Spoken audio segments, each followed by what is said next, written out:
Hello भाई लोग, क्या हाल है। उम्मीद करता हूँ आप सब खुश होगे, बढ़िया होगे, मजे में होगे। और अगर नहीं भी हुए तो मैं कर ही क्या सकता हूँ यार, ज्यादा से ज्यादा आपको एक कहानी सुना सकता हूँ। एक तरह से ये कहानी भी नहीं है, ये बस एक किस्सा है जो रिसेंटली मैंने अपनी लाइफ में देखा है। आपको बताने की वजह यह है कि मुझे खुद समझ में नहीं आ रहा कि अब आगे क्या होगा।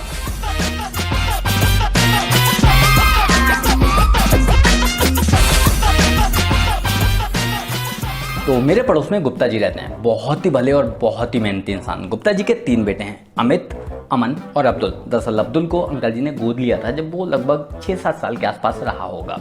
भले ही वो उनका सौतेला बेटा है, पर अपने तीनों बेटों में वो जरा भी भेदभाव नहीं करते। गुप्ता अंकल की कपड़े की दुकान थी जो कि अच्छी खासी चलती थी, पर उनके बेटे उस दुकान पर बैठना बिल्कुल पसंद नहीं करते थे। अमन जो था वो एक मेहनती बंदा था, मतलब उनका सबसे मेहनती बेटा अगर कोई था तो वो अमन था। तो अमन ने क्या किया कि उनकी खेती संभाल ली और वो खेती किसानी करने लगा। अमित जो है वो थोड़ा सा कामचोर बंदा था, पर वो पढ़ने में अच्छा था, तो उसने एक फैक्ट्री में प्राइवेट नौकरी कर ली। पर अब्दुल ना तो पढ़ने में अच्छा था और ना ही बहुत ज्यादा मेहनती था, तो उसने बाल काटने की दुकान खोल ली। सब कुछ मस्त जा रहा था, तभी 2020 आ गई और चाइनीजों का दिया कोरोना वायरस हमारे यहाँ भी आ गया। सरकार ने लॉकडाउन लगा दिया, गुप्ता जी की दुकान बंद हुई, साथ ही फैक्ट्रियां बंद हुई, तो अमित को भी नौकरी से निकाल दिया गया। साथ ही साथ अब्दुल को भी अपनी दुकान बंद करनी पड़ी। अमित और अब्दुल दोनों के दोनों बंदे कामचोर भी थे, तो उन्होंने कहीं तीसरी जगह या किसी नई जगह नौकरी पाने का भी ट्राई नहीं किया।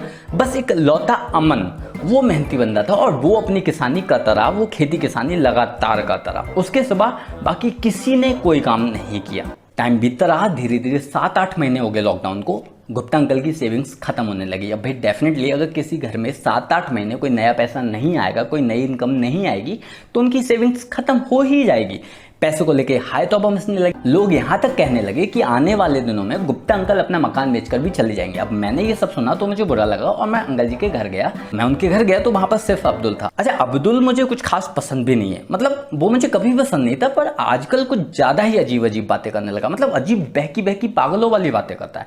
कभी कभी कहता है कि मेरे को अलग घर चाहिए, कभी अमित और अमन के बीच में लड़ाइयां कराने की कोशिश करता है, कभी बेवजह घर में तोड़ फोड़ मचा देता है, बिना बात के पंगे करता है। खैर, अभी अब्दुल टॉपिक नहीं है तो उसको छोड़ते हैं और गुप्ता अंकल की गरीबी पे आते हैं। तो मैं उसको बोला कि यार एक परेशान ना हो, धीरे धीरे जब तुम तीनों लोग काम करने लगोगे तो कुछ टाइम बाद सब कुछ ऑटोमेटिकली पहले जैसा हो जाएगा। बस कुछ और दिनों की बात है, तू बस सब्र कर ले। मैं बस इतना ही और इसी तरह बोला था। अब्दुल भड़क गया और गुस्सा करने लगा, बोलने लगा अगर सब कुछ कोरोना की वजह से ही है और सब कुछ बंद रहने की वजह से ही है तो तुम लोग इतने गरीब क्यों नहीं हुए, तुम लोगों का बजट इतना खराब क्यों नहीं हुआ। अरे सिंगानी अंकल पे तो फर्क भी नहीं पड़ा, बस हम लोगों की हालत इतनी खराब क्यों हुई। मैं बता रहा हूँ, मेरे घर वाले गधे हैं, उन्हें घर चलाना ही नहीं आता। खैर, अमित या फिर अमन होते तो मैं उन्हें कुछ समझाता भी। इसको क्या समझाता, ये तो वैसे ही आजकल रवीश कुमार मोड में, मतलब इस बंदे को कभी खुश नहीं किया जा सकता।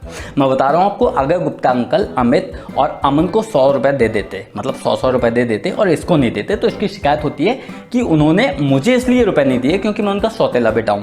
अगर गुप्ता अंकल इसको रुपए दे देते और उन दोनों को नहीं देते, तो इसका ये रहता इन्होंने मुझे इसलिए पैसे दिए ताकि मैं इनकी साइड लूं, मैं इनका सौतेला बेटा हूं ना, और ये मुझे पैसे के दम पे खरीदना चाहते हैं। अगर गुप्ता अंकल तीनों बेटों को रुपए नहीं देते, मतलब एक को भी रुपए नहीं देते, तो इसकी शिकायत रहती हम तीनों उनके बेटे हैं फिर भी वो हमें पैसे नहीं देते, पता नहीं कहाँ रख के लेके जाएंगे इतने सारे पैसे। और अगर गुप्ता अंकल तीनों को पैसे दे देते हैं तो इसकी शिकायत ये होती है कि वो तो पैसे उड़ा रहे हैं, वो तो बर्बाद कर रहे हैं, उन्हें तो वो तो पैसे में आग लगा रहे हैं, पैसा के पेड़ पे लगता है, उन्हें तमीज ही नहीं है पैसा जमा करने की। भाई साहब, इतना परेशान बंदा मैंने आज तक नहीं देखा। खैर, अब्दुल को तो कभी खुश नहीं किया जा सकता, पर बाकी लोग कब तक खुश हो जाएंगे, बाकी लोगों की लाइफ कब तक नॉर्मल हो जाएगी, आपको क्या लगता है कमेंट कर जरूर बताएं। साथ ही अगर आप मेरे साथ जुड़ना चाहते हैं तो फेसबुक, इंस्टाग्राम या फिर ट्विटर पर जुड़ सकते हैं, लिंक मैंने नीचे डिस्क्रिप्शन बॉक्स में दे रखा है। साथ ही अगर आप इस चैनल पर नए हैं या फिर पुराने हैं, नए हो या पुराने हो, वो बेल आइकन जरूर देख लें कि आपने दबाया हुआ है या नहीं। तो मिलते हैं मेरी अगली वीडियो में बहुत जल्द, तब तक के लिए गुड बाय।